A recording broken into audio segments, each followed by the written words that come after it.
Be glad to see you here.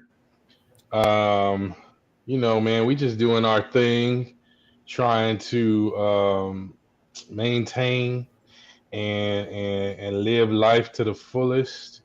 You know how it is. I got myself on here and my sister Tierra Monique as Hey I be up everybody. here putting on all this, trying to put like five things together at one time and getting all the sounds and sights together for you. But welcome, man. Welcome to the Way Love Goes podcast. Like I said, I'm your boy Don Dees, and I'm here with my lovely, wonderful, awesome, beautiful sister. Tierra Monique. And What sorry, I happened? got a little delay going on here, man. Gotta turn these turn these devices down, man. They're going crazy on me Yeah. right now, folks. But we are good to go. So welcome. Share with your friends. Send them on over here so that we can all enjoy this fun time together. Um, we got an interesting topic today, and I gotta tell you, this is a hard one for me. This is a hard one for me to listen to process. My wife and I have actually been kind of talking about these things recently, and so hmm it's making sense. I'm seeing it's always crazy when you see something in real time. You're like, oh my god, this is real. Right. Like this is Right. really really real. And Right. so we're gonna get into this conversation. Um, but first, let's do a check in, man. How you doing, my sister? What's new I'm with all right. you? All right, I'm all okay. right, all right. I'm okay. I'm feeling kind of something today. I don't know what I ate, but it's making me Some of them move kind of slow today. shrimps, I some of them don't know. shrimps, It won't man. shrimp. I haven't had shrimp actually this week, but I ate something, Oh, okay. and it not like it not like. Some But slow, some slow mojo. Yeah, something. But other than that, everything's been going good. I had a great weekend. Went to the Mm-hmm. country out in North Carolina with my good friend, her family reunion, and that was fun and made me want to live in the country. So I've been like on Oh, realtor.com oh. looking at like Looking at country houses, homes. looking at houses in the country. So Uh-huh. yeah, but yeah, other than that, everything is going good. The open houses were yesterday, so the kids start on Monday. And I have my Oh, own family true. reunion to go to tomorrow. So that Hey, will be a lot that'll of be electric fun for a little bit. sliding. But maybe we'll see. We'll Maybe, see. perhaps. Yeah, we'll see. Other than that, Yeah. Well, that's yeah, good. Very good, that's good. very What good, about very you? good. Man, for me, my kids now been in school. Um, my kids now been in school. Sean is getting on us because we were late, man. This guy he stay being funny. Comedian Sean Boy, shout out my dude. Um, Hey, Sean. yeah, we're not gonna keep that stuff up there that long. We just trying to acknowledge you, brother. Um, yeah, man, we getting into the groove, man. My wife and I are, have now had the kids in school for about a week and a half. So we're now to the point where we could try to focus on what is our schedule going to be now that we know what theirs is going to be basically be for the next few months. My son is getting into football for the first time. Oh He's wow, been wanting to play. He's exciting. been asking, begging, and he's a pretty big dude for his age. And it's interesting to see him with like other big people, and Yeah. because he's like the biggest one in his class. But now that he's doing football, there's other kids that's his age or that's his size and bigger. So Once he gets them pads on, it's gonna be interesting to see what he's like after he gets that first hit. Be like, all right, Right. you still want to do this? So yeah, in the past he did jujitsu, and even though he's getting choked out sometimes, he still liked it. So he might just, it might be right up his alley. I don't know. We'll see. But yeah, man. That's it. Basically, we just doing our regular moving and grooving and doing all of that kind of stuff, man. Shout out to my sister, Carol Kafia, my sister. Hi, Carol. She is one of the homies from the prayer group, one of the Instagram fam. So good to see you. Shout out there. Um, let's do our shameless plug so we can get into this topic. It's kind of, yeah. Anyway, get into our plug. All right, so don't forget to like, share, subscribe, follow, and comment. Don't forget to tell your mother, tell your sister, tell your brother, tell your enemy, tell everybody about the Way Love Goes podcast. Help people find out how the way love goes and in which direction it should go. And if you're going in the wrong way, we're going to help you get back on track. Make sure you give us a 5-star ratings for everybody to know us, and so we can get into the high love algorithm of the relationship podcast.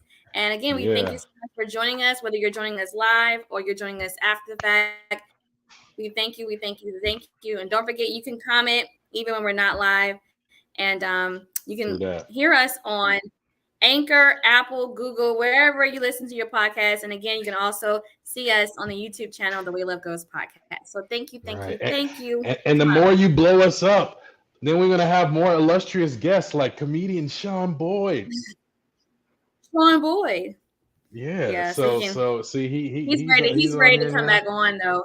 That's right. He's I ready to come know. back Shoot, on. man, we're gonna have to get him on. Talk He about got a the show. 90s. If y'all are in if you're in Pennsylvania, he got a show tonight, so y'all can check him out doing his Camo Nice. Hey. You can put it in the comments where you're gonna be, brother, and let him know. Or he might be watching on the road. He might be out traveling right now. Anyway, all right. Whew. Okay. So this topic, y'all, this topic is we're talking today. As those of you who see the title, you see it. Relationship. I can't even talk. Relationship reality.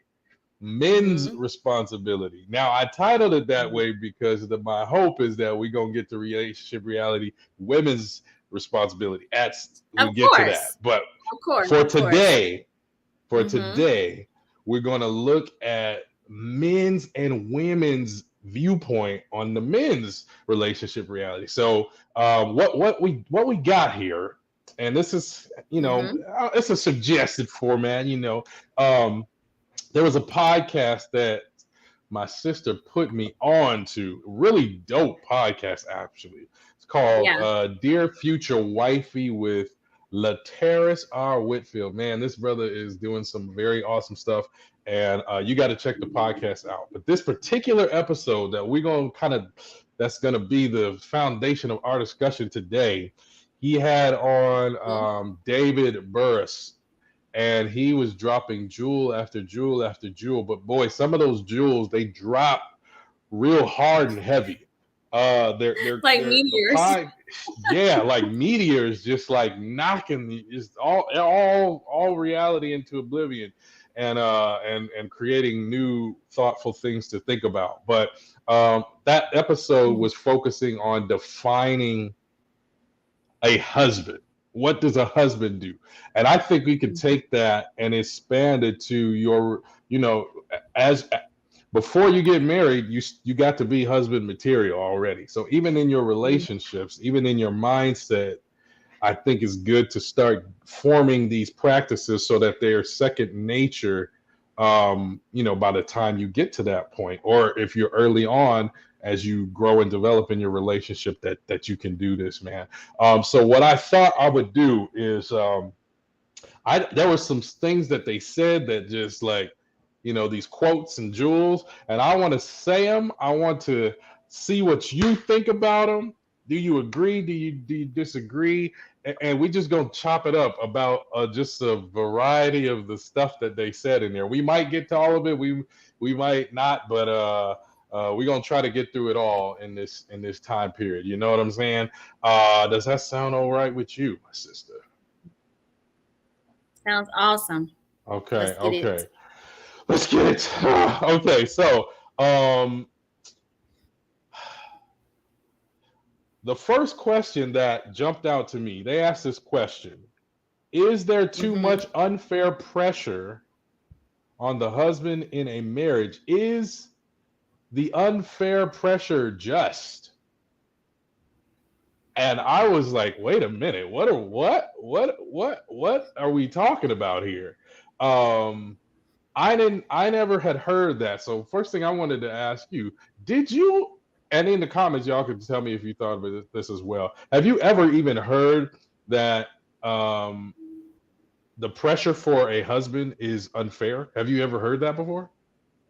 No, never heard that because we're brought up and we're told that the man is supposed to do everything. So he's supposed to automatically just adjust to whatever he's supposed to adjust, and then Mm, he is supposed to carry the weight and for his family or for his wife. And so no, I have never heard of it in that hmm. perspective of the pressure or the weight of a husband being unfair. And the fact Was it that even ever? Go ahead. Go ahead. Sorry. no, and I was Keep saying, and going. the fact that Sorry. he pointed out that the unfairness of the responsibilities of a man in a relationship is actually just. Like, it's not something that men should be complaining about, because now in 2022, a lot of men complain about a lot of their responsibilities in a marriage and in a relationship. And they're like, oh, why I got to do this and why I got to do that. And of course, we go through gender roles and what the man should do, what the woman should do. Mm, But he was like, look, that unfairness is going to be unfair. There is no fairness when it comes to what the responsibility of a husband is supposed to have in a marriage. And um, you should just adjust to it and just act accordingly, basically. And at the yeah. fact that the Yeah. unfairness is just, yeah. So yeah, Now that's hard to uh, hear, yeah. especially if you are a guy who, because for me, my mindset going into this is more of an equals thing. Mm-hmm. And but he says something about that. We're gonna get we're gonna get to that. Mm-hmm. And Yeah. maybe equal and fair. You know, as we're talking, maybe we'll see that there's a difference with that. But when I came into this and I'm thinking we're on equal playing fields, some of these Right. things it's hard to try and marry those two ideas together. So when I was listening to this and I'm like, oh, okay, well the man's supposed to assume X, Y, and Z, and he's got to adjust. That's just the way it is. In some senses, I Mm-hmm. see that, I get that, and in some senses, I have questions to for to say further. Because the one thing that happened, he said a lot of stuff, and he kind of went into it, but I would want to know more. I'd want to keep going deeper and deeper, help you reach the lessons, reach the lessons that we Right. need to learn. So yeah. But one of the things that he said that it was kind of an interesting.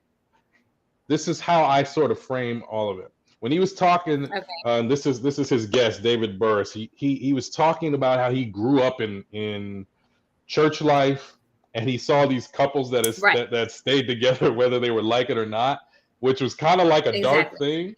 But then he Mm-hmm. says something, and we can get into both of those of those comments.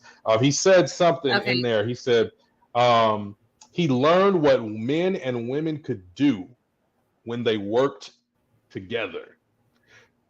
Tell me what you think Mm. about both of those comments. They stayed together no matter what, regardless, and then he learned what men and women could do when they worked together. I hope I'm not mischaracterizing it. He said these things back to back. So Mhm. I'm Right. wondering, yeah, what do we Well, think? What do we think, he folks? didn't really go into it, and he didn't really go into it in a Mm, deep way as far as to why they stayed together. Because when you think about it, back in the day, people stayed together because the wife stayed with the husband because she was at home. She was not working. he was bringing home the bacon, and she was frying it Mm, up. And so mm, there were specific roles that the husband and the wife had that mm-hmm. kind of made the wife stay. I didn't say she didn't want to stay, but it was just the marriage institution of that part. It was just set up to make sure that the marriage stayed together. And then you didn't want to leave because the grass was not always green on the other side. So you're not going to Mercy. go, unless you really can take care of yourself as far as the wife. But it also in the church, divorce, the word divorce was a curse word when it came to marriages. Ooh. So people stayed together because I'm not going to Yeah. get a divorce from you, and we're going to be looked down upon in the community, in our church. What are people going to say? So I'm going to stay with you no matter what. I'm going to. My grandmother and my late grandfather, God rest his soul, they lived in separate bedrooms. Like when I Mm, used to go over there, they had separate bedrooms. So she slept in her room and he slept in his room. And that was the same way for my great grandparents. They slept in two different rooms. As they got older, they didn't sleep in the same bedroom. They would bicker. They would say like petty and shady stuff about each other whenever we came over. mm-hmm. And it was like Mm-hmm. that was just how it was. And I was like, I thought to myself, I never want to live in two separate bedrooms. I mean, I think it's good for you to have your own space, but for us to like, when it's time for us to go to bed, you going in your Mm-hmm. room and I'm going to my room. Like, what is that? See you tomorrow. So I think people stay together because of what that that label would have been put on them in the church. Yeah. Like, oh, you're divorced. Well, why couldn't you make it work? Why didn't you trust Jesus to keep your marriage together? Like, God hates divorce. That means God hates you, which is Mm, not mm, true. So, right. but that was always like just constantly pushed and pushed and pushed to keep people together. And I think that's why people stayed together. But the other point that he said that he learned, what did he say? He learned why they stayed together. Yeah, he's well, Oh, he he learned that. said he learned. Yeah, he said he learned Right, what can happen when men and women work together. So right. I wonder, I mean, that could have happened in a positive way. It could have Yeah, happened in a yeah, toxic way. It yeah. could have I mean, you can learn from, good examples and bad examples. Right. They can both guide you. Um, yeah, yeah. Yeah, Carol said yeah. Carol said you want to let people talk, folks gossip about your relationship while you try to Right. You stick it right. out. Mm, Right. You're yeah, miserable. So yeah, so he said that he learned that what men and women could do when they work together. I think yeah, like you said, in a positive way, that's good. A lot of marriages, a lot of couples stay together because they, again, like I said, they had their own roles. Dad went yeah, and worked, he paid the bills. yeah. Mom took care of the house, she took care of the children, she cooked and she cleaned. Of course, as we progressed and women started really working, that still was still the thing that was They still expected try to of the hold on to wife. that. Yeah, Right. You would come home, and even though both of y'all are working, you're both adding to the pot as far as the money and paying the bills, it was still expected that even though mom or wife has the job, the dad is still it's still his responsibility. Father is still responsible. Not father.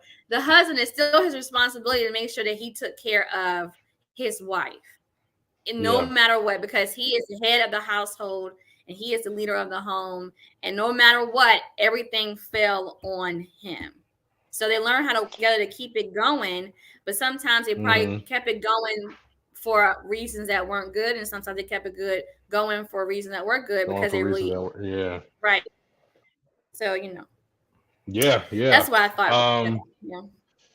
Yeah, and it is, and if you're realistic, like last week we were talking about one of the green flags is that when you're talking about your relationships, you have a balanced view of it. It's Mm-hmm. not just Right. one way or the other. Right. So yeah, that's definitely I think more recent. I mean, maybe there were people back in the day that who studied psychology and understood human behavior well, and they were already Right. there. But as Right. is in the general public, I think that was kind of something that came a little bit later on. Right. But this for this one, the whole thing his focus was on the responsibility of men, and he said something that was really interesting. Don't know if you all have ever heard this about how at the altar when you get That was married, good. That was that's good. where death happens. The death of you as a single person. So like when I got married, Donovan, the single man, he was gone. When you leave that altar, you now leave as us. It's no longer Right. the single you. And he said the way he says every day there is an aspect of me that has to die in order to be with his partner. You know, Right. what do you think about that? That was so good because I was like, that is so true because we are selfish in nature. And so every day we have to choose to deny our selfishness in order to prefer our partner, in order to serve them, in order to love them, in order to choose to be with them. So in order for me to, if I'm choosing to be with you, I have to choose to die to myself. And to me, it was like a parallel as far as like, our relationship with God, because I was like, oh, that's just like our relationship with Jesus. Because in order for us to choose to follow Christ, we have to die to ourselves every day because we want what we want all the time. But if we're following Christ, we have to not get what we want. We have to do what God tells us to do. So that's the same thing in a relationship, in a marriage. You have to die to what you want every day because now you are in a commitment to serve the other person every day. Like I'm here to serve you every day. And I think we're going to touch on that a little bit later, but how we're to outserve each other every day when we are married, because that is the two shall become one. We're now one. If I'm not serving you, I'm not serving myself, right? So then I'm hurting our relationship. I'm hurting myself if I'm not serving you. I'm hurting myself if I'm not loving you. I'm hurting myself if I'm always trying to put my requests and my needs and what I want above you and before you. So that was good though, because you don't even hear about it. And he did mention Pastor Tim Ross, because Pastor Tim Ross has spoke on that too, as far as like, being at the altar and dying to yourself and saying, okay, now it's me and my partner. It's no longer just me up here. It's no longer me that I have to think about. I have to think about another person. And a lot of people don't want to do that. They want to get married and still think about themselves. What you doing for me? Or you didn't make me feel this way, or you didn't do this for me. And it's all about them. It's all about me. But we have to get away from me and remember that we're a team now. And like they always said, there's no I in team. But that's the truth, because we're now a team. We have to work together in order to make our relationship successful. Yes, and I agree with that, and I feel that even in the equal man and woman equal in the relationship mindset, you still have this. And here's where he began to challenge me, because I'm thinking stuff like Ephesians 5:21 says, submit to one another out of reverence to Christ. Like that's okay, you're serving each other. But now David, he done pushed me now. Here's where the challenge comes in. He has this first kind of boom statement where he says, life is unfair for men. And here's why. He says, men are called to lead, and they are greater. And basically, the greater the unfairness, the greater the leadership. Because the more it's unfair, the more you rise to the occasion, the more you serve, the better leader you become. And I get kind of what it seemed like what he was talking about is unfair is like, you are the one who's expected to lead. Regardless of what the situation is, you are the one who can't, even if everybody else falls apart, you cannot fall apart. You have to manage, you have to balance, you have to provide, you have to do these things. this is what you are expected to do in a relationship. This is the reality of it, whether you like it or not. And he says this is unfair for men, but that is the way it is. So I want to know, from your perspective, do you agree with this first and foremost? What do you think? Y'all think this is a good take? I think it's true that life is unfair for men because of the expectation of what is required of a man. Like, just already before he even gets in a relationship, before he gets married, there's already this great expectation of him as a leader in his job, with his children, within his family. Especially if you're a man and you're a man in a family with a lot of women. They're looking to you to be the leader in their home. And so to me, it's too much is given, much is required. And because God gave man more strength than he gave woman, then more is required of a man to be that leader in the relationship. And I think I heard somebody say this before, is that if you're looking for the best leader, you need to look for the best server. Because someone who is serving is a great leader, because they're showing you that I'm not here to take from you. I'm here to give. And by giving, you're setting an example, which is leadership. Leadership is all about setting a good example. So as a man, if for a man to be a great leader, he has to be a great server. So in order for the husband to be a great husband, he has to be a great server to his wife. And he has to continue to do that. And it may be unfair, but it's a just unfairness. I think it seems unfair to men if there is no reciprocation from his wife or his partner. So if a man is stepping up to the plate and he's doing everything that he is supposed to do and that he wants to do for his mate, and then he's not getting any reciprocation, as far as, or not, I wouldn't say reciprocation, he's not getting any appreciation. He's not getting, oh my gosh, thank you so much. You have said something that is a conundrum. Just and unfair working together. That is interesting. I know where you're going, because I listened to the podcast with that, and he talked about it way later. But let's talk about it right now. Okay. So we can have it in our mind as we're going to there is this idea that because something is unfair, there is no justice to it. Right. But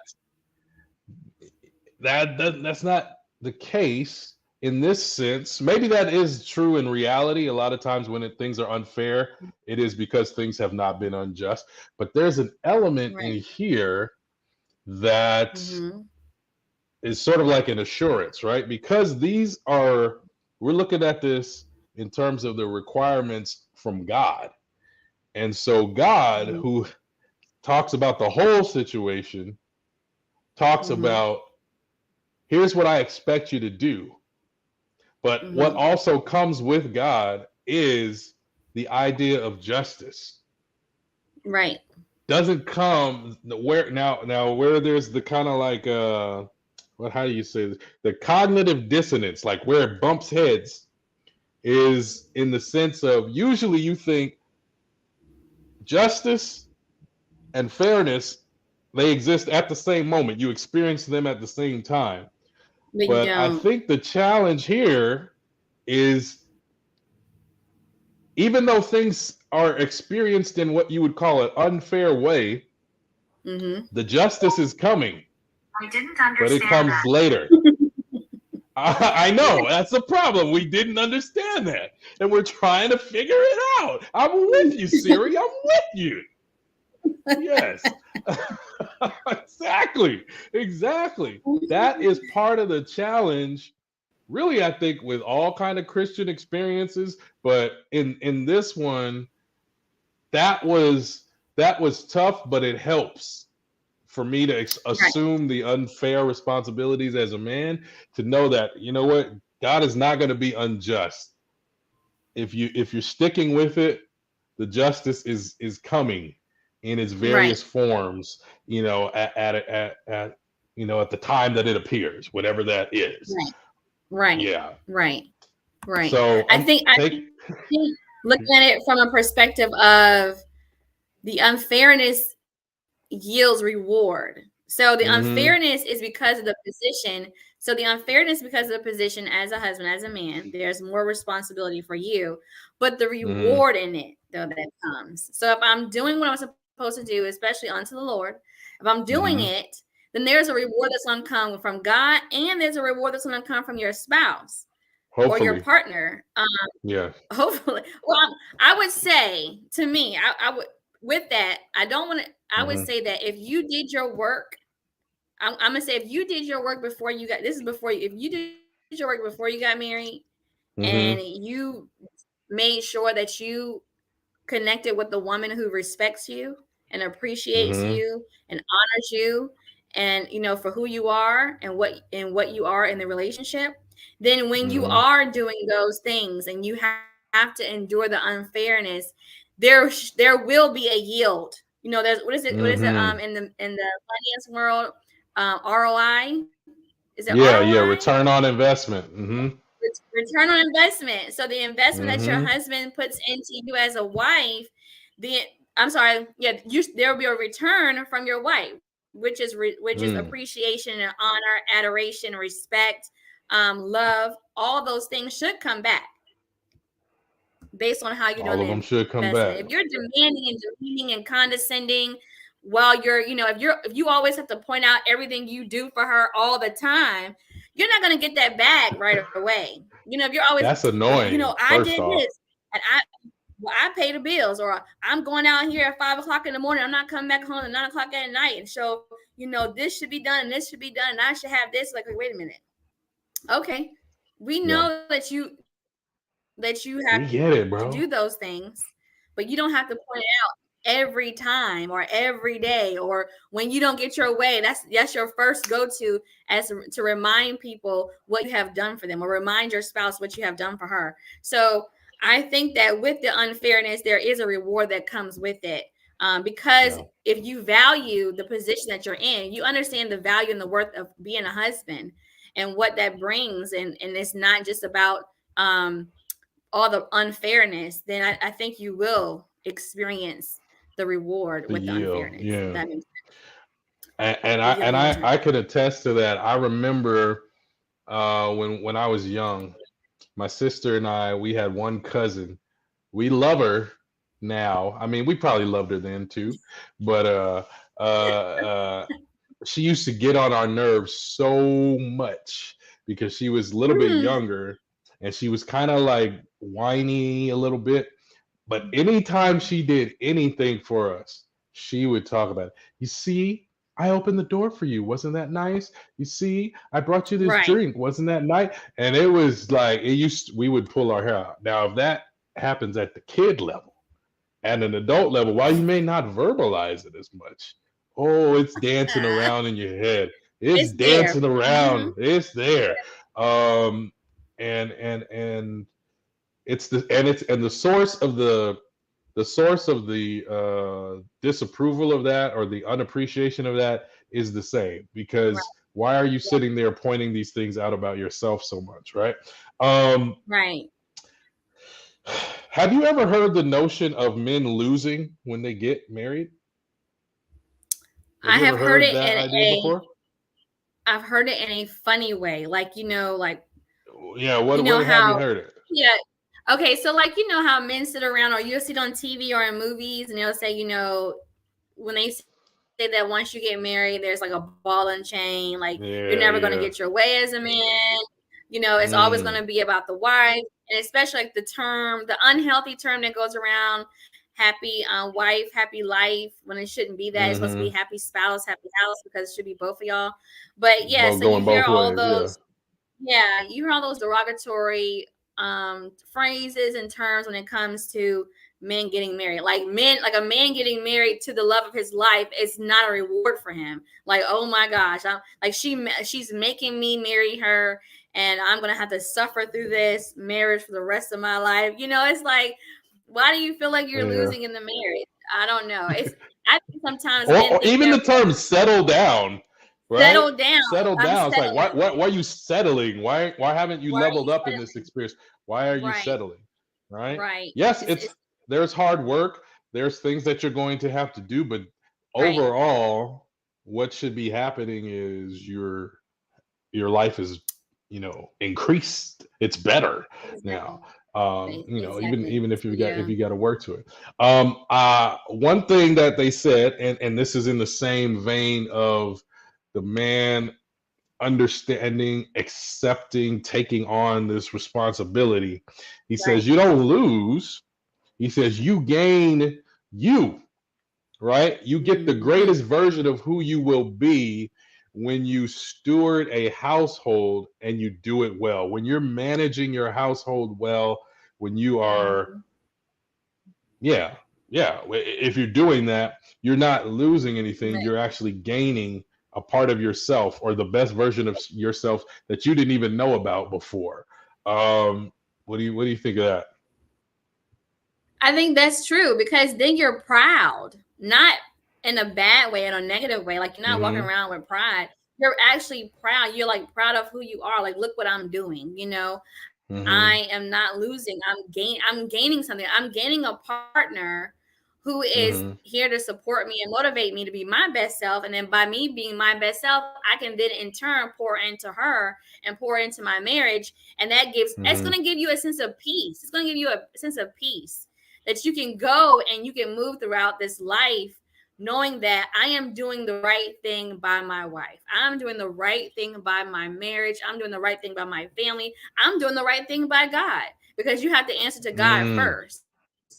And I think it's great. I heard a pastor say today that was so great. It was Pastor John K. Jenkins, First Baptist Church of Glenarden in Maryland. I love that church. But Mm. he said that someone had asked a question about, I saw my husband watching pornography. What should I do? And he just said, just pray for them. He said, you are not the Holy Spirit. He said, people Mm. have to stop trying to be the Holy Spirit for their spouse. It's not up for you to convict them. It's for the Holy Spirit to convict them. He said the Holy Spirit has been doing his job for many, many years. You do not have Mm. to step in and take over that responsibility. And I think that is what men and women should be doing in their marriage, is that once you're giving your all to your spouse, that's it. It is no longer up to you to try to fix it. I don't know where that came from. I don't know why I got off, but I think somebody needs to know that. Like, you do not have to try to fix your Yeah. spouse. You just got to pray for them. But again, if a man is doing what he's supposed to do in the marriage, I shouldn't say man, when a husband, okay, Mm-hmm. when a husband is doing what he is Oh. supposed to do in the marriage, he will reap the benefit of that, and he will gain not only a sense of pride in himself and peace, but he'll also gain to, again, I think this is gonna be like the theme of the episode. He's going to Mm-hmm. gain honor and respect and appreciation and adoration from his spouse. I Now. hope that men, I think husband, I hope that women are, I need to stop saying women. I hope wives are doing that for their husbands. When you recognize that he is doing what he is supposed to do, and he is doing his best at trying to honor the household and honor you as his wife, that you in turn let him know. Don't just say thank you and go about your business. Say more than thank you. Appreciate him, honor him, adore him, respect him, love him. Do more and far beyond just thank you. You got to also show it through your actions as well than just saying thank you. That's my Now rant. let's do no, that's great. That's great. Let's do a little quick review before we keep moving. So, Okay, okay, okay. what made me do that is when you stopped and said, instead of saying man, he said husband. So they gave Right. this definition of what a husband Mm-hmm. is. It's like this ancient word etymology husbanda, which Right. means the holder of the house, the Mm. keeper of the house, right? The whole like Right. idea Mm-hmm. about being a steward. Like if you have those Mhm. old King James English version Bibles, they have this thing where they Right. talk about husbandmen. And that probably sounds strange to us. We're like, wait, what are husbandmen like people that are married? It's like, no. The original meaning of that was Right. Right. with the idea of stewardship, with the idea of management, with the Right. idea of being a caretaker of your home. Now, Right. when I speak about all of these things, the reason why I say it's painful to me is because all of these are indictments on me. It's like, dude, have I really been doing this husband thing right? Because I don't know that. I mean, I think I have been doing some of these things, but I have not had this mindset when I've been thinking of myself as a husband, like, no, you are the manager of the house, the keeper, the caretaker. All of those aspects of it have Mhm. not always been in my mindset. Those are things that I'm developing and growing in even now as I am Right. thinking about myself as a husband and learning, oh, yeah, and especially being a pastor, people be like, oh, I know you knew all about this stuff. And I'm like, yeah, but to live it out in practice is still a process. It's still something that you Right. have to learn. Yeah. So right now we've got that men. Life is unfair for men. Uh, Right. Hmm. they are supposed to be of service and serving, and that is the responsibility. That is the mantle that you take on. We have Right. the idea that um, as you are doing this in a healthy relationship, there will be Hmm. some reciprocation, some like Hmm. later arriving justice that manifests or that comes, that Right. materializes if you are taking on your responsibility and if you and your partner are working well. And now we are going to get to the next. Ooh, this is one that was new for me here. Hmm. He says men don't have room to be emotional. You have to feel emotion, not live out of emotion. Hmm. So let me ask it this way: just when you first hear the first "men don't have room to be emotional," how does that hit you?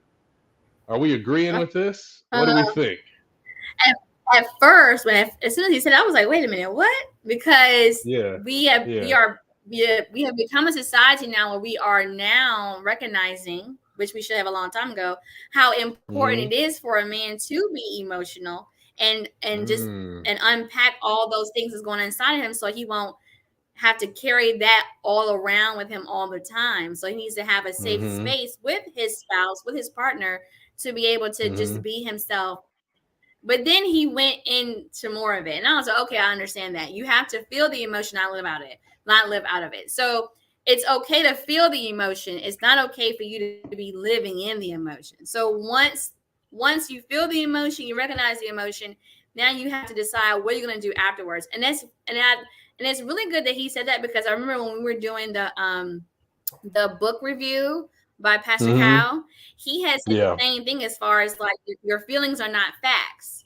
Like Yeah. your feelings are not what's actually going on. So you may feel a certain way, but it doesn't mean that you have to act in what you're feeling. So I agree with that. I think that you have to move past your emotions. You have to move past your feelings and get to the root of what's really going on, so that you can move right in your relationship.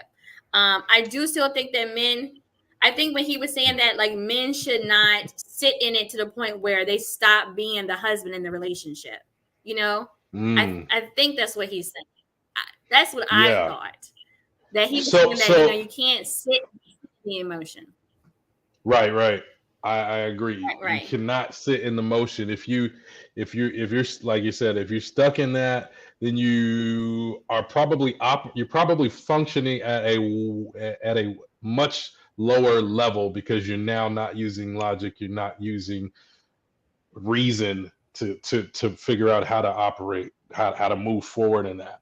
right. One thing that jumped out to me in that part of the discussion was the difference between being numb, because this is the other side of that, which is probably why Sean is like, yo, Right.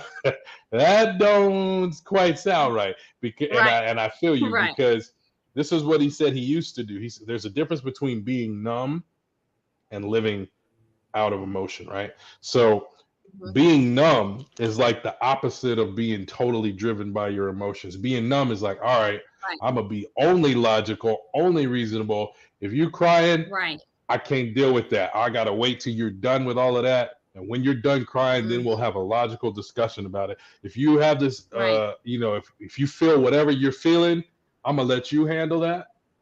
When you're done Right. with that, when you're done with all of that, then come to me so we can Right. come to a sensible. So that's the Right. opposite of it, right? It's about the balance. Right. It's Right. about having balance in the home. And I just want to keep making this disclaimer for everybody watching this. As I'm speaking about these things, I am also learning and practicing and getting better at these things. Whatever we speak about on here, Right. we're sharing experience. We're not coming to you as folks who have mastered this. It's like, listen, I got Right. this. Let me tell y'all how it goes. Right. This is Right. learning and sharing and growing at the same Right. time. So I just want to always make that disclaimer in case y'all see me Right. on the internet somewhere and you be like, man, I thought this dude had it all figured out. Like, nope, I'm human just like you. Yeah. We just sharing the good words, sharing the good knowledge. So to keep those disclaimers going, because these are Right. things that I'm thinking about in new ways as well. They are very useful in that sense. When you get into emotions, this is what I would say for the guys, especially if you are more on the numb side and you want to stick completely to Mhm. the rational, or if you're leaning more heavily towards that. The emotions help you better understand your partner. And you can think about it Mhm. in any kind of situation. It's like if you are practicing the idea of empathy, right? You're Mhm. learning how to Mhm. listen to your partner. You're learning how to take some reflective time and think, man, if this happened to me, maybe I wouldn't respond this exact same way as my partner, but it would create some sort of feeling in me. And Right. what you can and you can draw, what you could do is you could draw equivalents. That we do this a lot in acting, right? If I'm acting and it's a love relationship, obviously this actress that I'm working with, I don't love them. I might have just met them Right. 2 weeks Right. ago. But what you Right. do is you practice substitution. So you do think about the person that you do love and the emotions of how that makes you feel, and that becomes the reality that you're using, right? So in every, I may not cry if I feel Mhm. wronged, but I do have emotions if I feel wrong. And so Right. the Right. parallel with my partner and I is being wronged. When you feel wronged, you have feelings about that, and that makes you feel, and those feelings affect and impact how you now operate within the relationship. So when you open yourselves up to, men, when we open ourselves up to sitting in the space, like I say, it's more Right. empathy practice, right? Mhm. Sitting in the Mhm. space, listening to our partners, seeing and observing what is happening before us, not extracting ourselves out of the situation. Now we're gaining another resource that's going to hopefully help us to be successful in the relationship, because the next time this comes, the next time our partner is wronged, we now have had some experience on what that feels like for them. Right. Right. What are Right. your what are your thoughts on that? You're like in going into that.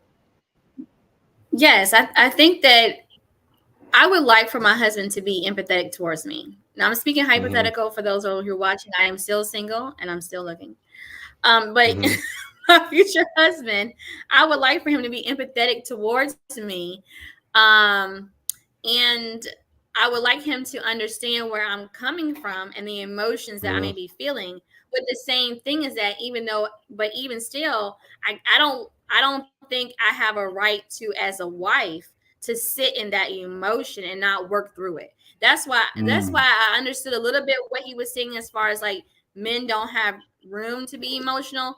But to me, I think the underlying of that is men don't have time to sit in the emotions. So Mhm. Mhm. that's how I took it, and I think it could have gone a little bit more. But I think that Yeah, his dive more whole into it. purpose Yeah. was right. Yeah, I think his whole purpose was like you have to keep it moving. I think be aware of your emotions, acknowledge your emotions, talk about your emotions, what you're feeling, how you're feeling with your partner, and then figure Mhm. out a way how you can keep it, how you can not just move past it because you don't want to move past. Moving past something is not dealing with it. So you want to know Right. how you Right. can work through it so that you can keep going and moving together.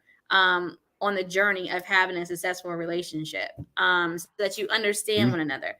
But I think it's awesome. I think it's important for a man to understand his feelings and why he feels the way he feels, so that he can work them out and then keep it moving and still be in a state of leadership, not emotional to a point where now I'm so emotional I can't lead, I can't make a decision, and I can't do anything. That part. Yes. So yeah, You that part. you you have you have dropped a jewel here about, and I'm gonna do the same thing they do in there. I'll give you credit once, and then I'm just gonna steal it. You didn't even know what you said here. You just gave Uh-oh. advice on how to move in a relationship. On the movement that you need to have when it comes to crisis and conflict in a relationship. It's not about moving past, it's about Mm-hmm. working through. Yes. That was Mm-hmm. good. Yep. That was good. Everybody, it's on record. This is the only time I'm giving her credit for that. From now on, if you ever hear it in a sermon, if you ever see it on a social media post from me, I'm gonna have to take credit from now on. So it's in the record books. From now on, I'm stealing it. That's really You but took it. that's You took good. it. That's good. That's good, man. That's the type of motion we want to have. We don't want to move past. Right. We want to work through. I love that. Right. I Right. love that. Right. That's the first time I ever said that. So I honestly think that was God dropped. So you can have Yes. it. Yeah. That's for a Okay. reason. Oh, dang. Well, now you said God. I can't take it now. Well, yeah, I'll just God say dropped God. that. So Yeah. you can have Right. it. Right. Right. That's for That was a everybody. download. That was a download. Yeah. That Um. was a download. There's one point. There's one point that I want to challenge men because this one Okay. jumped out to me too. In this Mhm. whole idea about living in the moment of empathy with your partner, especially for men on a whole. Every man's different, but large part based on how society teaches men that they need to be, and how in turn men then Mhm. tend to be. It is Right. important for us to understand humility. Humility has to be a Yeah. part of this equation, because even if you're viewing yourself as the leader, as the head, as the one who is taking the charge, taking on all the responsibility, that does not mean that you now do not have to humble yourself to open yourself. Really, like the only way you're going to learn from the feelings and emotions of your partner is if you're open to doing that.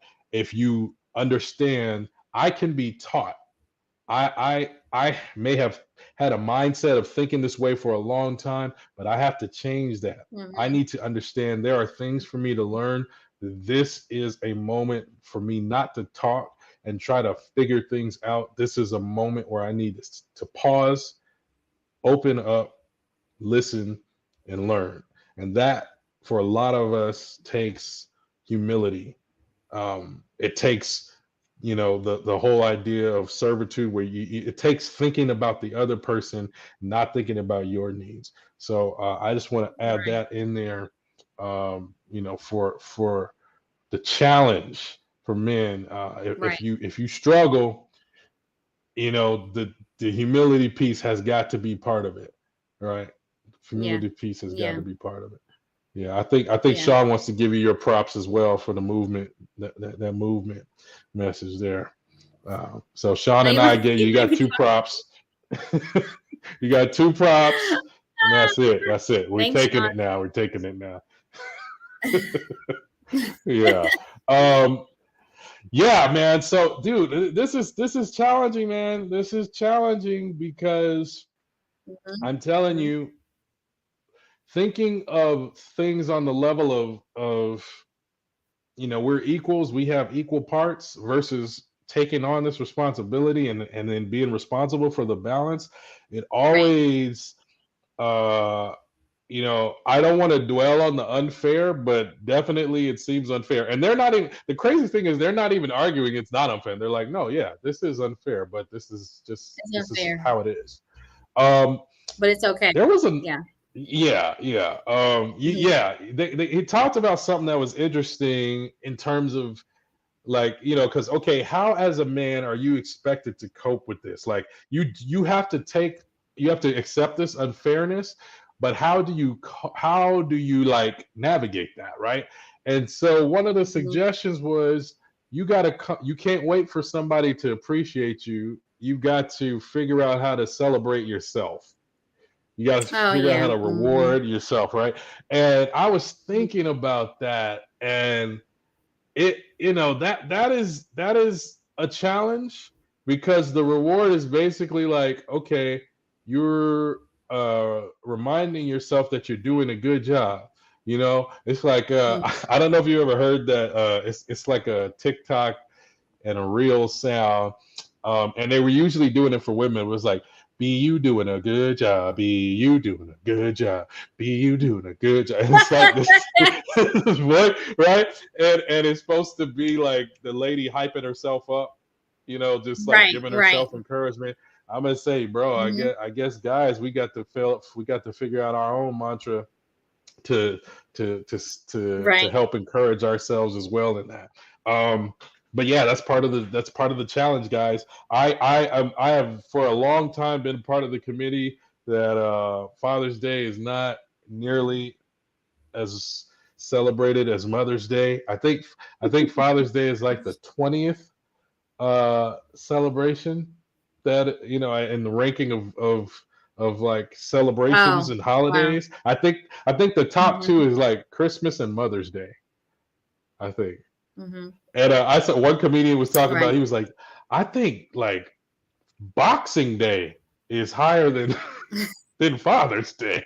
Flag Day, I think that's higher than Father's Day. What?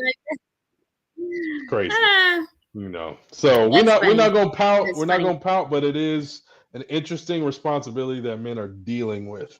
Um, Right. Right.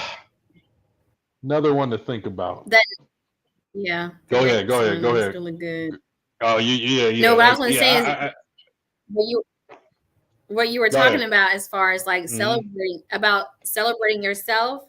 I think yeah, you don't Mm-hmm. have to wait on someone to celebrate you, but the other point that he had, I think when you marry your purpose partner, to Mm-hmm. me, you don't have to worry. Oh, You she wouldn't have to jumping up. worry about Mm-hmm. not feeling separated. So it's like Mm. he talked about that as far as that you can divorce a wife, but you can't divorce your purpose.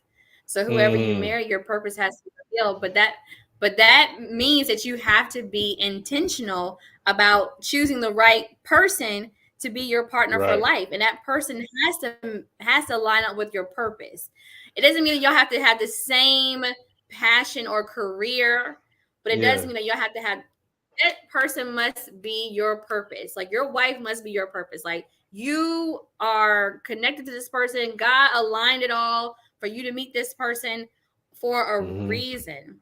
And so when you Mm-hmm. recognize this person is not just here to entertain you, but this person is here to uplift you and encourage you and support you and keep you going towards what God has for you, then you don't divorce that. Because without that person, and some people don't believe this, but without that person, you're not going to be as, you're not going to, to me, I don't think you're going to reach your maximum potential without without that purpose partner in your life. And it's your responsibility to find that person. Right.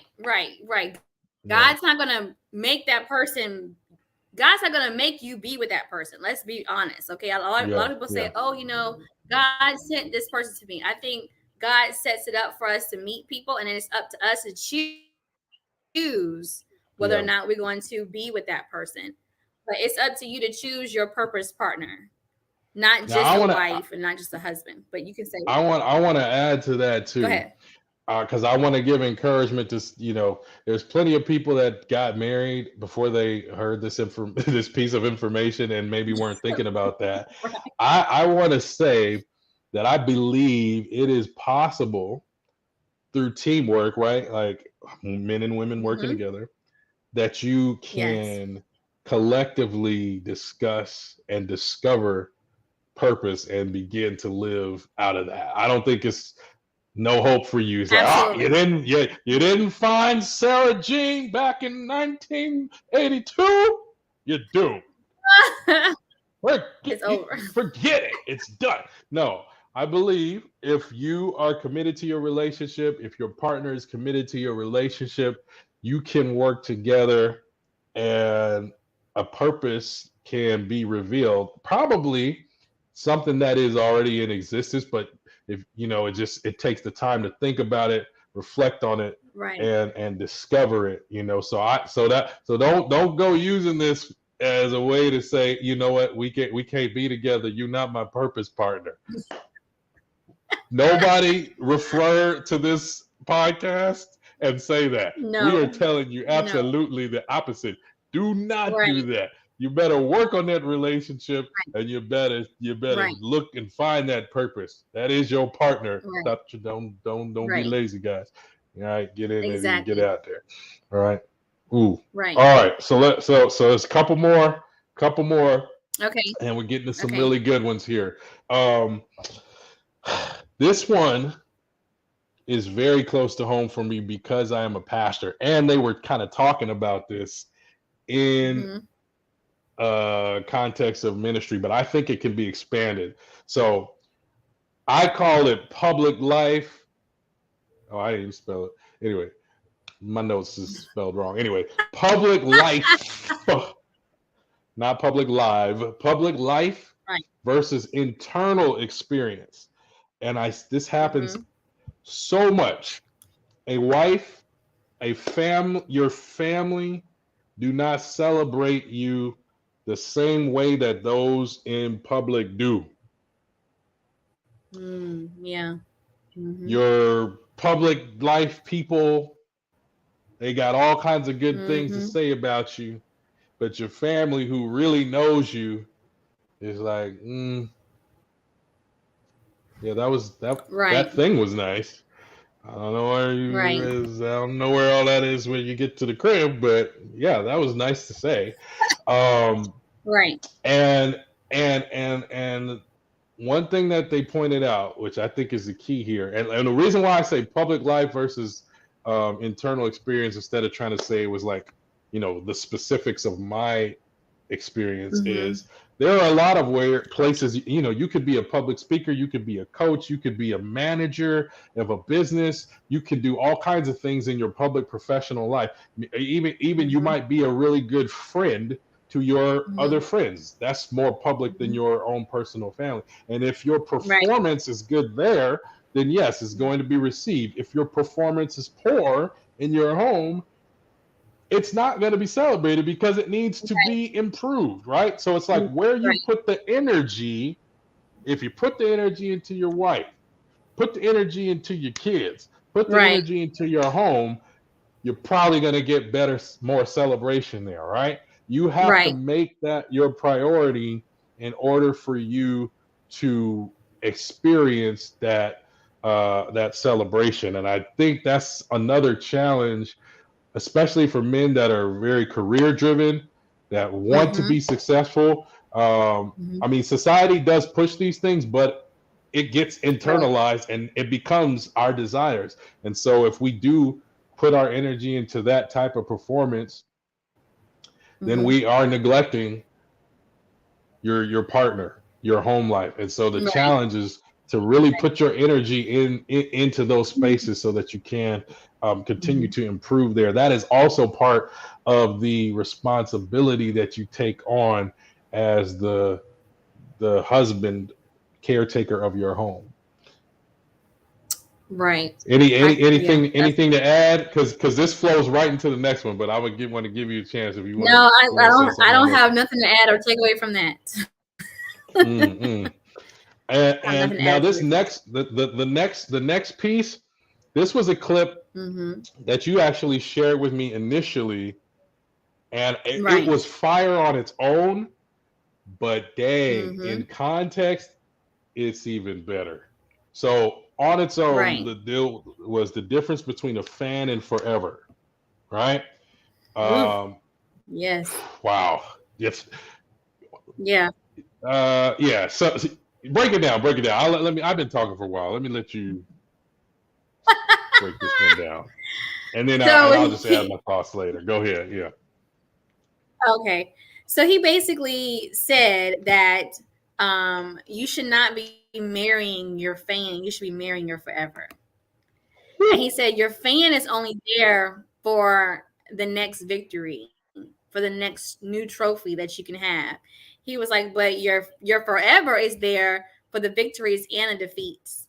And they're not Mm, impressed all the time with all of the victories, you know, mm-hmm. but they are there for the victories and defeats. And so your fans are like, oh yeah, I equate it to like someone who's like they're a fan of a football team, but not really. Like Mm-hmm. they're a fan of football, but their football team's like kind of not really. So those flaky fans, so Mm-hmm. they'll once the team is going really great, like yay, but as soon as the team is losing, they're like talking really bad about them. Yeah. That's like that's how I took that. He was like, you shouldn't be marrying your fan, you should be marrying your forever. And your forever is there through Yes. the ups and the downs. Your forever is the epitome of the Can You Stand the Rain New Edition song. It's like, are you here when it's not just sunny outside? Are you here when it's raining, when it's storming, when there's a tornado, when the hurricane came, when there's a tsunami, all of that? Are you going to stand here with me? Are you going to be here for me? So that right there, I was like, ooh, because we are always, I know the analogy is always, you want to have your partner should be your fan. They should be in your corner. They should Yeah. be supporting you and celebrating you. Yes, that sounds great, but when he broke it down and was like, no, you don't want to marry your fan, you want to marry your forever. Because a fan is like Right. a fair weather friend. They're not going to always be around, but your forever is going to always be around. So I was like, Yeah. whoa, that was Now, so good. and check this out. You want to be good for your fans, Right. but your forever makes you good. Yo, come on now. Listen, I'm still in man. that.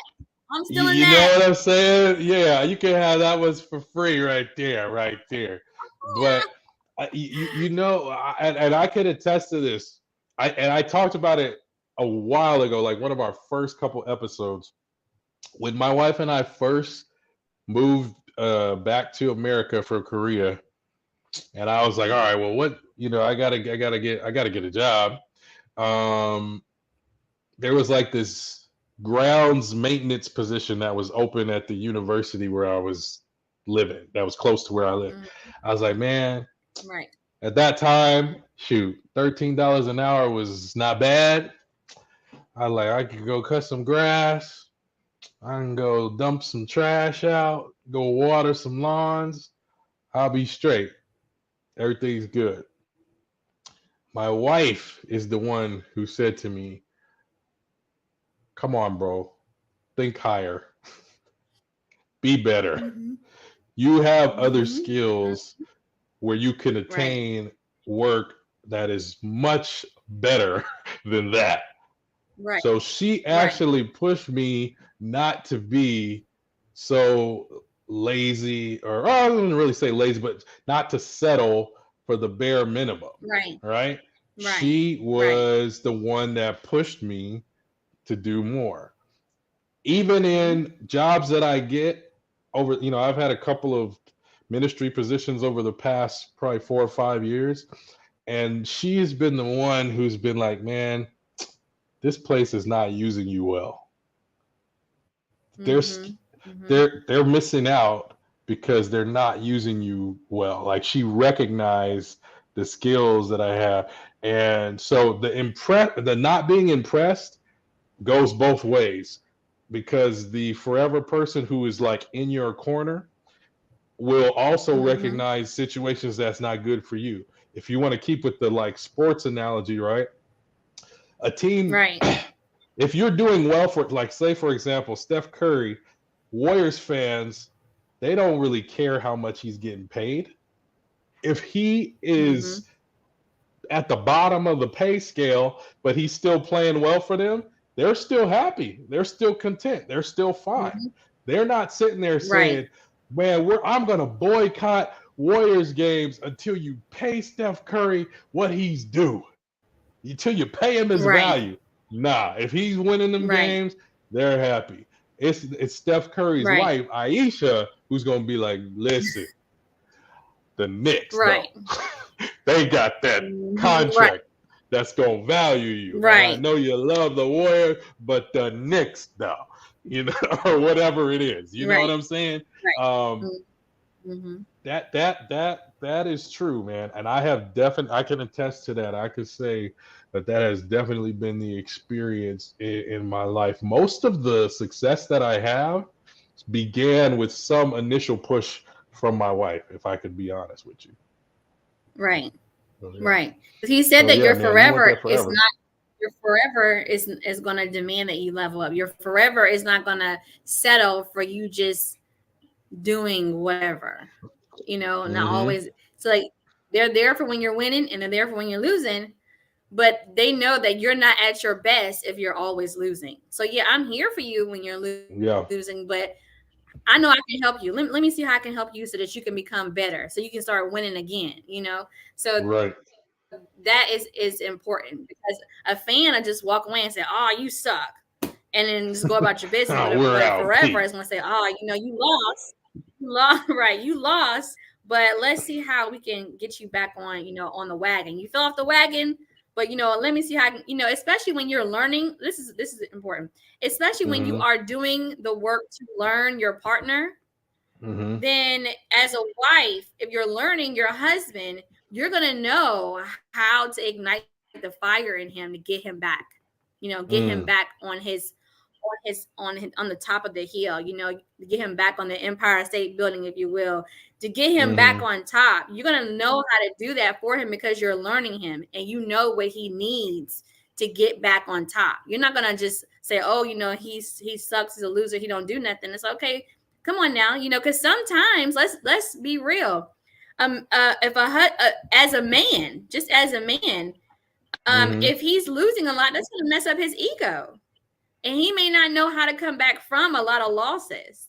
If he keeps taking the L and taking the L, but you as his partner, you as his wife, you as his spouse, you are there to say, look, I know you're going through it. I know this messed up your ego, but let me help you. Let me be there to support you, because it's supposed to be a reciprocation.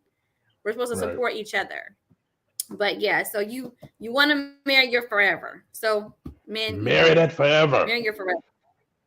And And I want again, to if piggyback. Go you ahead. Go haven't ahead. married your forever, I was gonna say, and again, if you haven't married your forever, and you see that your spouse looks like just like a fan, say that to them. Say, hey, look, when I'm doing this, you're not there to support me. You're not doing this. You're not doing that.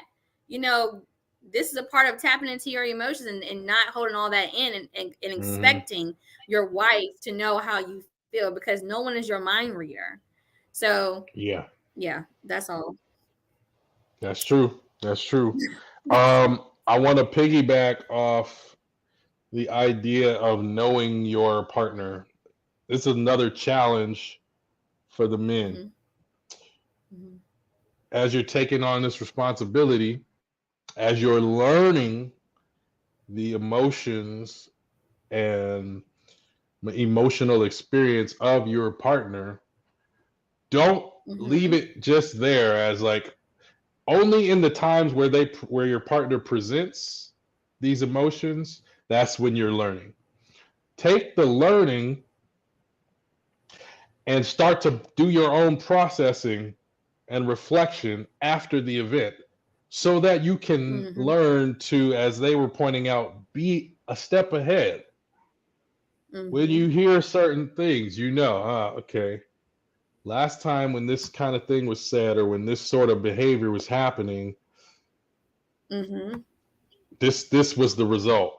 What can I do Right.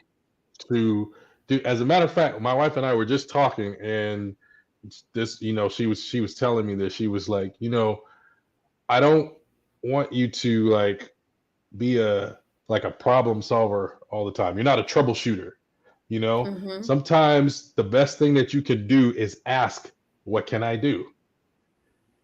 And then after you learn that, fellas, after you get what can I do and you get told what to do, how about starting trying to do that before you have to get told? Because Mm-hmm. if you can do that, if you can start to do that, then I guarantee you are starting to really get more into your caretaker position. You're really starting to do Right. things that will be helpful to your relationship. You know what I'm saying? You will you got we that is part of the work of relationships. Learning and then figuring out how to take what you have learned and put it into practice on a regular basis. If you're doing that, you try to get in tune with your partner so that when certain situations come, you have already been through the experience. Now you got tools to be better when this thing comes back around. I just want to challenge us to think about that. Um, One that was kind of funny, this idea of being fruitful and multiplying. Mm. It's so true, right? If you look at, if you ever read anybody who knows familiar with the Bible, or you might even not be familiar with the Bible, but you know about the creation story. One of the Right. powers that God gives to men and women is the ability to be fruitful and multiply. Now, we always think about that in terms of, babies, but Right. let's take that to an analogy, right? And say, Mhm. realize that whatever you conceive will be created. If you Mm. conceive stupidity, pettiness, immaturity, malice, Mm-hmm. Mm-hmm.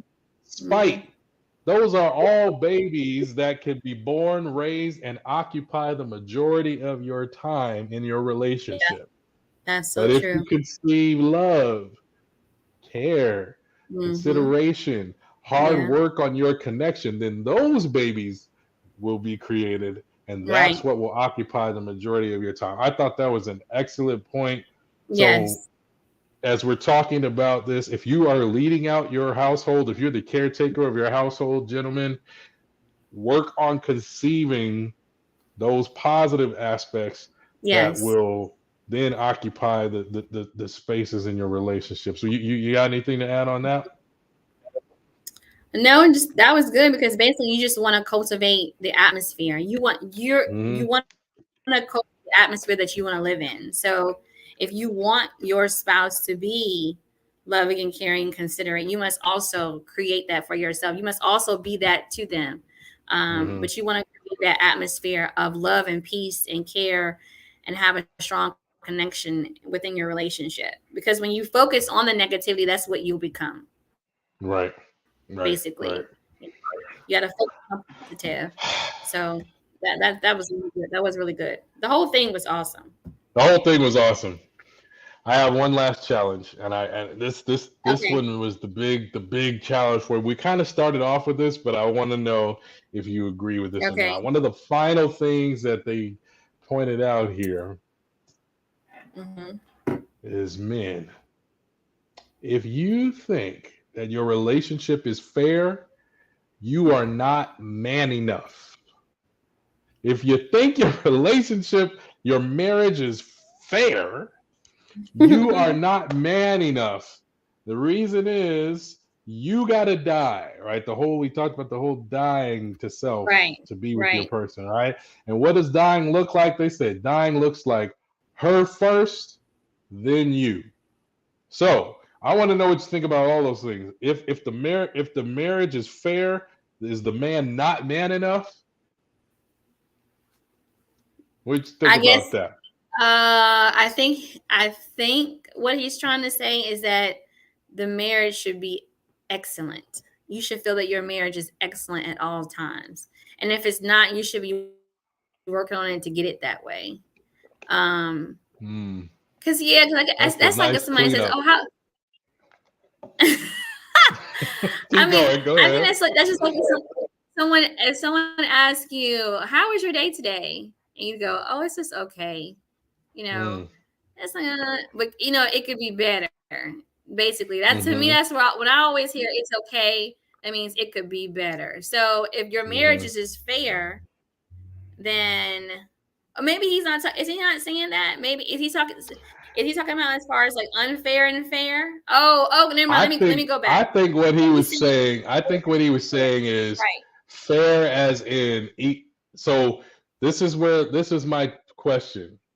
Is equal and fair the Okay, same?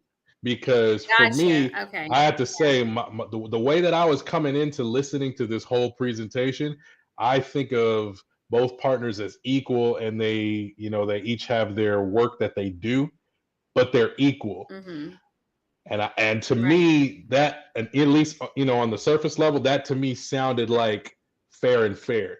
And based on how he was talking Right. about how the man's got to take on all this extra stuff, and Right. the one critique that I would have with this perspective that he's saying is not that you shouldn't work hard to serve your partner, but I Mm-hmm. do feel like it was a little overkill on the self-sacrifice thing. I feel like Right. somebody could toxically abuse that way of thinking. I feel Right. that that's Right. possible. I feel like I do understand. Yes, you want to give your all in service to your partner. He even gave this challenge at the end. He said, "Men, I want you to give extravagant service to your partner," and I agree with that. But Mm-hmm. but I do think that when you get into the part where it's like, okay, if you're like if your wife serves you the same intensity as you serving her, then you're not man enough. I think that's a little overboard. I think that's a beautiful Right. thing if you all are trying to outdo each other with service. I don't think the man needs to Right. kill himself to the point where he's like, no, No. no, no matter what she does, I gotta do at least one more thing than what she did because I gotta be the majority of the service. And when you say like you're not man enough, I feel like that's a little bit of an overkill for me. I Right. agree with Yeah. everything up to the point where it's healthy. But if you are trying to Right. kill yourself, I don't think that's a healthy part of your No. relationship. No, because So, you both should be pulling the weight in the marriage. It mm-hmm. shouldn't be, I am doing 90, 90. It shouldn't be the husband is doing 99.9 and then you're doing like the other 1%. Or, Yeah, yeah, yeah, you're doing the husband's doing 70 and you're doing 30. No, I think it should be 100, 100. We're both pulling yeah, our weight in the marriage. We're both contributing. We're both doing it. But maybe it shouldn't be where the wife is feeling like he could be doing more. Maybe I don't know. I guess he's feeling if your wife is doing everything, you're not doing enough. Then you're not man enough. Maybe I don't know. yeah. It Or can like get I've seen a sometimes. real quick, let me say this, and then you could get back to yours. Go ahead. You're I fine. saw this meme where this guy is like holding. I think it was the sun, and like maybe yeah, like I think it was like the sun, and he's presenting the sun to his woman, and She looks at him, and her response is, "You must have forgot about the moon."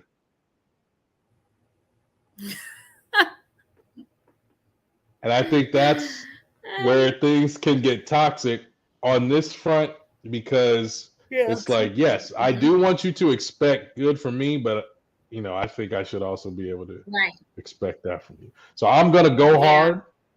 hard. Where I need to improve, I'm gonna improve. I'm gonna learn. I'm gonna get better. I'm gonna be growing, and you know, um, and it seems like some of his perspective is, even if your partner does it, you still do it. And that's like, yeah, that's okay to a point, but I mean, there's got to be give and take, man. It's not, don't kill yourself over a situation that doesn't seem like it's giving back to you. So that was my only pushback.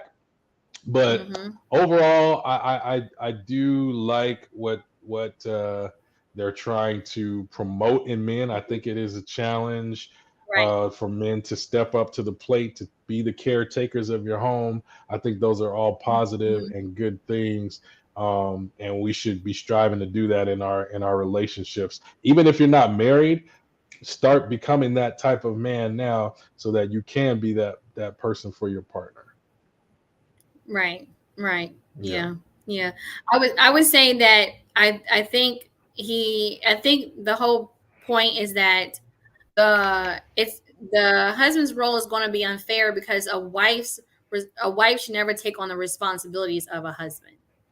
And Mm, that's why it's going to be unfair. And that's why your marriage shouldn't feel fair when it comes to responsibilities of the husband and the mm, wife. So the husband's responsibility should be more than the wife when it comes to what God has, if you're coming from a Christian standpoint, what God has instructed man to do in the Bible. mm, God, so the husband to love his wife as Christ loved the church. That's a big responsibility. You know, the Christ loves the church in yeah. a way that's unconditional, in a way that I am accepting of you. I am forgiving you.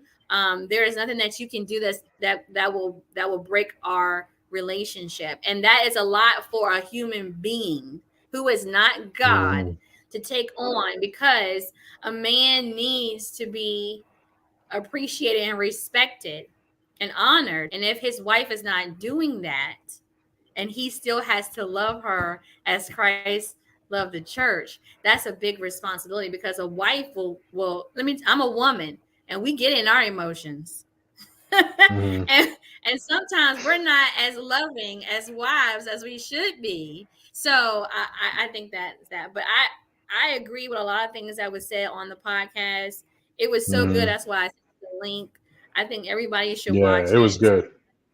They can understand on, and just take, you may not agree with everything, but you can take some few of the tokens or few of the gems away, and add it to your own There's a relationship. ton of gems. Yeah. Yeah, add it to your own relationship, your own marriage, and or even if you're single and you're not with anybody, it's something that you still need to keep in the back of your head, so when you're going into a relationship and you want to get married, what you should and should not do when it comes to being a husband. And I think he says he's going to talk about the wife part too the next time they do it. So it was good. It was good Yeah, stuff. yeah, yeah, yeah, yeah. We gonna talk about it for sure. Um, no, I know. I said that like it's gonna be a revenge episode. No, no, it's still gonna be positive and good. Yeah, it's going to be Um, positive. yeah. Any final thoughts? Any scriptures, quotes, things? I have a scripture. My Mm-hmm. scripture is Matthew 20:26. It says, "But don't act like them. If you want to be great, you must be the servant of all others." And Mm, that was Matthew 20:26. That was the CEV version. Basically, if you want to be a great leader, you have to be a servant. yeah. A successful leader is someone who is successful at being a server. So you have to be able to serve, and it can't be all about you. Because in the scripture before that, he was talking about how the foreign kings was going around just dictating and telling everybody what to do, but not doing anything for anybody. And that's why he was saying, but don't act like those foreign kings. You need to also, in order for you to be a great king, you must be a servant to others as well. So in order for you to be a great leader in any aspect of your life, you need to be a great server, especially in relationships. You need to be able to serve one another. And even though a husband is the leader of the home, a wife can also be a leader as a wife. You can also take on leadership roles as a wife by serving your husband and by also being a great example for your family and your, if you don't have children, the people around you, you can be a great example on how to be a wife, and you can take on that kind of role. What about you? Yo, I got one verse too, and my verse is from Ephesians. It says, "Husbands, love your wives as Christ loved the church and gave himself for her." Ephesians chapter 5, and that's verse 25. And as I say, I read these things knowing that they are things I'm too needing to work on as well. Loving your wife as Christ loved the church as a heavy, high task. And we need to challenge ourselves to keep doing it, gentlemen. Let's keep the challenge up. Yeah. Let's do it. Yeah. Let's You do know, it. it's so funny that you said that, and I was just talking about that. I think that God tells us things to remind us that we're going to need him in order to do this.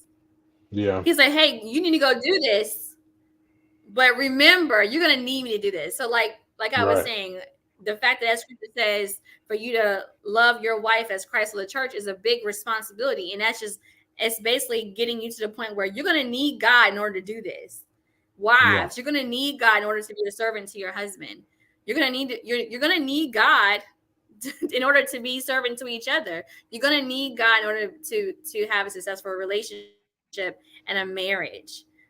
So let's not forget that. Break But I it always say, I down. was like, God, why'd you tell me to do this? Why did you tell us to do this in the Bible? Because he knows that we are going to need him to do these things. And I think he wants to see, okay, I'm telling you to do something. Okay, now you have to remember that you can do nothing without me, which is another scripture. So all these things that I'm telling you, you can't do any of these things without me. So yeah. So let's get to work. That was, let's get to work, y'all. Let's get to work. But thank you so much, y'all, for listening and watching. And don't forget to rate, comment, subscribe, and follow and share and proclaim from the mountaintops that you love watching the Way Love Goes podcast with my guy, my bro from Cali on the West Coast, Don D's. And I'm your girl, Tia Monique, over on the East Coast. Yes. And we thank you so much. Don't forget to, you can also contact us through the Way Love Goes pod at gmail.com. And we thank you so much. Give us ideas, man. And we got some subscribers today. So shout out to y'all new subscribers. Thank you. Hi, new That's subscribers. what's up. That's what's up. That's what's Thank you, good. loves. All right. We're trying to come up with a name for our people. I know, right? The lovers, right? The loves, our loves. The lovers. Yeah. We're working on that, guys. you can text in suggestions to that as well. That's fine. Yeah. That's fine. Yeah. All right. Well, we gave you our advice for today, man, because we try to see things like that, and that is the way. Love goes. Peace. Love. We'll see y'all in the next episode. See you at the conference.